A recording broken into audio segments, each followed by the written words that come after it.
తాజాగా సమంత తన గ్లామర్ లుక్స్‌తో తన ఇన్‌స్టాగ్రామ్‌లో కొన్ని పోస్టులైతే చేయడం జరిగింది. అలానే తన గ్లామర్ లుక్స్‌తో మీడియా ముందుకు రావడంతో వీడియోస్ అన్నీ తెగ వైరల్ అవుతున్నాయి.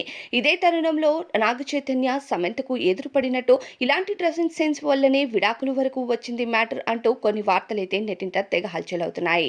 నాగ చైతన్య ఇప్పటికీ నటి శోభితను రెండో వివాహం చేసుకొని ఫ్యామిలీ లైఫ్‌లో సెటిల్ అయిన సంగతి తెలిసిందే. అలానే సమంత కూడా త్వరలోనే రెండో వివాహం చేసుకోబోతున్నట్టు కొన్ని ఫోటోస్ ద్వారా అన్‌అఫీషియల్‌గా కన్ఫర్మ్ అయితే అయింది. ఇక ఈ మధ్య సమంత సోషల్ మీడియాలో యాక్టివ్‌గా ఉండటం, శుభం మూవీ ప్రమోషన్స్‌తో చాలా బిజీగా మారింది. అయితే నాగ చైతన్య కూడా త్వరలోనే తండ్రి కాబోతున్నాడంటూ నాగ చైతన్య, శోభిత ఫోటోస్ కూడా తెగ హల్చల్ చేస్తున్నాయి. శోభిత వివాహం తరువాత చాలా పద్ధతిగా ఉంటూ అక్కినేని వారి కుటుంబంకు తగ్గ కోడలు అనే పేరుని సంపాదించుకుంటుందని, గతంలో సమంత అలా పద్ధతిగా లేకపోవడం వల్లనే విడాకుల వరకు మ్యాటర్ వచ్చిందంటూ మళ్ళీ వీరి ఫోటోస్ అయితే సోషల్ మీడియాలో హల్చల్ అవుతున్నాయి. ఇకపోతే సమంత తన గ్లామర్ లుక్స్‌తో కొన్ని ఫోటోస్‌నైతే ఇన్‌స్టాగ్రామ్‌లో షేర్ చేయడం మరింత వైరల్‌గా మారింది.